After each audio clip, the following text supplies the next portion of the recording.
What is going on, governors? Chisgule here, and today we're going to talk about the very best rally combos in the game. The very best defense combos for flags and fortresses and passes in the game. If you like Rise of Kingdoms videos where we talk about how you can smash your enemies on the battlefield and inflict an insane number of deaths, you should definitely like and subscribe because we're covering that right now, and we are a sponsored creator in Rise of Kingdoms. Now, as you've seen in the swarm of videos that I've been putting up about KVK, we have been in a lot of rallies on the rally leading end, on the receiving end, and we have taken in a lot of data to figure out what we think some of the best combos are. Is this 100% statistically significant based on data? No, it's a bunch of my observations based on leading and receiving, defending against dozens and dozens and dozens of rallies.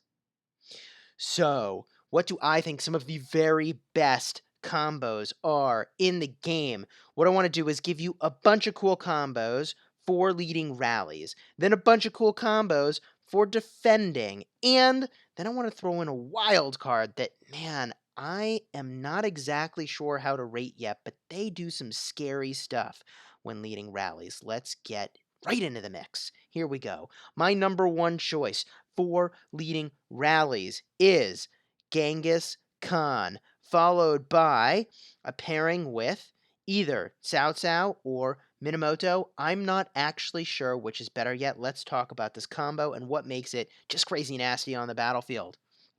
If you can get your alliance to bring all cavalry, and this is crucial because the third and fourth skills are dependent on your having all cavalry, then you can do some crazy stuff. And that is because Genghis Khan is going to lower the rage requirement for using active skills while generating insane amounts of rage to do just massive amounts of skill damage. It is terrifying.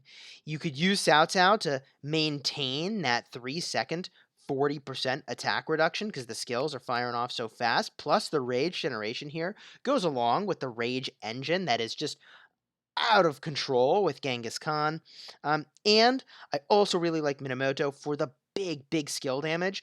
Look, reducing the rage requirement means you get tons of skill attacks, so even though Minamoto is not contributing to the rage generation of the combo, you're getting such an insane amount of damage, and you're getting these skill attacks so gosh darn frequently that it's just bananas. It's just bananas. Plus, there's pretty huge synergy here with the 30% damage boost from Warlord. Love it. This combo is amazing if you can get the full cavalry. Most folks are not that coordinated, and quite frankly, we all don't have expertise Genghis Khans running around. Very few of us do. So a combo that I like as my number 2 pick to this combo is Yi Ye with El Cid. Bring full archers to the party and do work. And even if somebody reinforces without archers, it's not that big of a deal depending on the build you use. If you rock a primary skill tree with supporting talents in archery, and by the way, our next video about this topic will cover the builds. We'll get that in the next video. Yeah, you can do some serious work and you don't have to sweat whether or not one player is going to ruin it for the rally. So, what makes this combo so crazy good? There's rage generation. There's AoE damage in case the rally is getting swarmed. There's synergy for boosting the damage of both parties. And by the way, on the topic of boosting damage, El Cid is going to boost the damage by a solid 25% when the army gets below 50%. And this doesn't care, once again, about the type of troop that's in the rally. Strong choice, in my opinion, as a pairing.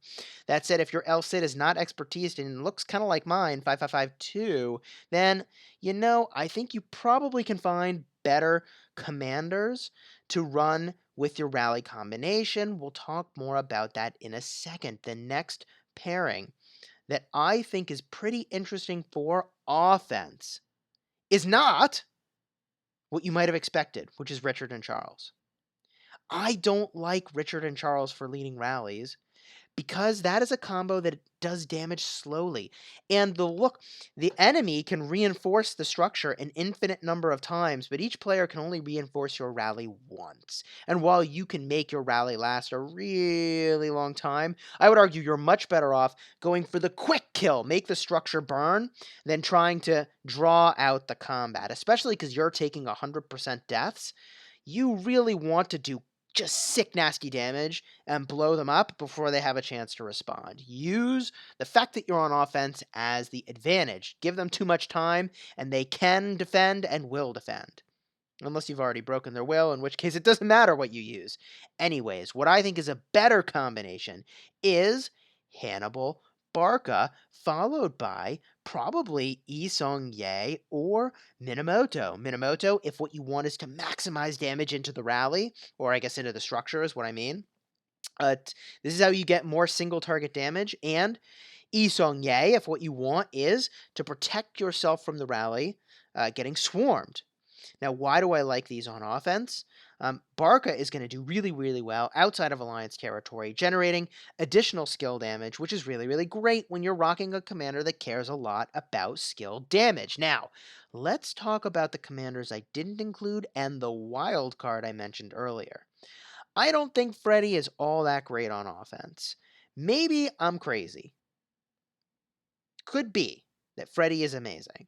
But because the fourth skill is not relevant and the third skill is not relevant, I think this commander's fine but not stupendous.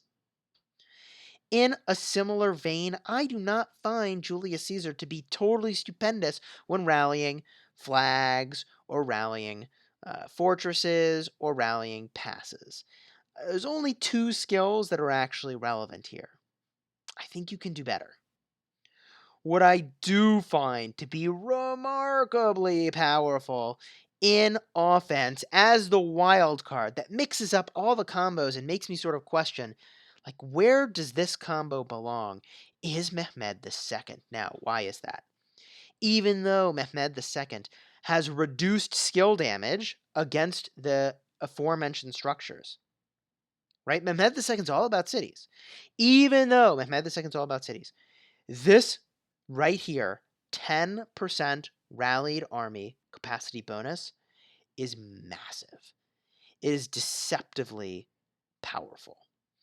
And when you've got more troops than the enemy, you take less damage, they take more damage, it is very, very powerful. So a combination like Mehmed II with Yi Ye is really quite strong. Or Mehmed II with Minamoto is really quite strong. Or even, probably, Mehmed II with Genghis Khan is really strong. I don't exactly know where this falls, and it could be that Mehmed II as the secondary to any of these commanders is just better than using combinations of pure archers with Isonye El Cid or pure cavalry with Khan and either Minamoto or Cao Cao. It could be that that's the case. It could be that that's the case. Um, I haven't been able to test with that, and I would like to experience more of that. But my assessment is that the extra 10% is really nuts. So for, I don't know, let's pick a flag that's got a 1.5 million. You can bring an extra 150,000, which means you've got 1.65 million to their 1.5. Now, a part of the reason that that's so powerful is that, what's going to happen is that you can't actually reinforce the rally until there's enough room in the rally for your full army. So what this really means is that if things are being kept fullish, but people are sending full armies, and especially if they're rocking army expansions, your flag is going to get down to about 1.25 million troops before it gets reinforced again. But your rally is still going to have at least 150,000 more troops in it than the enemy, which is really powerful. It gives you wiggle room for that reinforcement period that makes it so that you've got, by percentage, substantially more troops than your enemy. And I don't know. I just found it to be Really quite impressive every time it was used against us. Now, let's switch gears a little bit and talk about defense, because the calculus does change on defense. Sort of shy away from using Genghis Khan on defense, even though Khan is a monster, because you can't kick someone out of a flag defense. You can't kick someone out of a flag defense. You can kick people out when they're on your way to the rally, when the rally's being formed. And so, if someone brings the wrong thing to the structure, you're just kind of out of luck. I don't know. What I found to be one of the very best combinations for defending a structure was Yi Song Ye with El Cid, especially if you've got them both expertised. And I would argue you almost have to have them both expertise to be using this combo. And it is just crazy great on defense. And that is because when you are defending a structure, AoE damage inflicts 100% dead instead of having any folks go to the hospital. Really powerful. Really quite powerful. I found that this combo was really good if you had them both expertised against either a rally or a large amount of troops nearby. However, the best combo I found for dealing with a rally in which there were no other troops around was Richard I and Charles Martel. Now, that pairing extends the duration of the fight because they're so tanky and do so much healing that you can, by extending the fight, wear out your enemy, get a lot of kills against them, and it affords you more time to get more people to come to reinforce the structure, which can be very, very powerful and work in your favor. What I often did, however, rather than rock a full archer flag or a full infantry flag, was to have people send mixed troops and then swap back and forth between the pairings of commanders based on whether or not there were folks I could hit with AoE, or there were folks that I was going to just focus on just with the rally. So depending on what I wanted to do, I'd swap between those pairings, and it was a lot easier for people to reinforce with whatever troop they felt like they cared the least about, and they cared the least about having die, right? So if I were to summarize my favorite combos for attacking, include Genghis Khan with either Cao Cao and Minamoto, includes Yi Song Ye with El Cid, and includes Barca with Yi Song Ye or Minamoto as more of like a budget set of pairings that are available to you. And the wild card that I still am not quite sure how to rank, but I think it might be stronger than just about everything, is throwing in a Mehmed II. It's really quite strong. Would I use Mehmed II as the primary? You could, because you have skill tree and leadership tree. I think that's a reasonable thing to do. I think that's actually a very reasonable thing to do. That said, I bet you're probably better off with like Khan Mehmed as a combo, or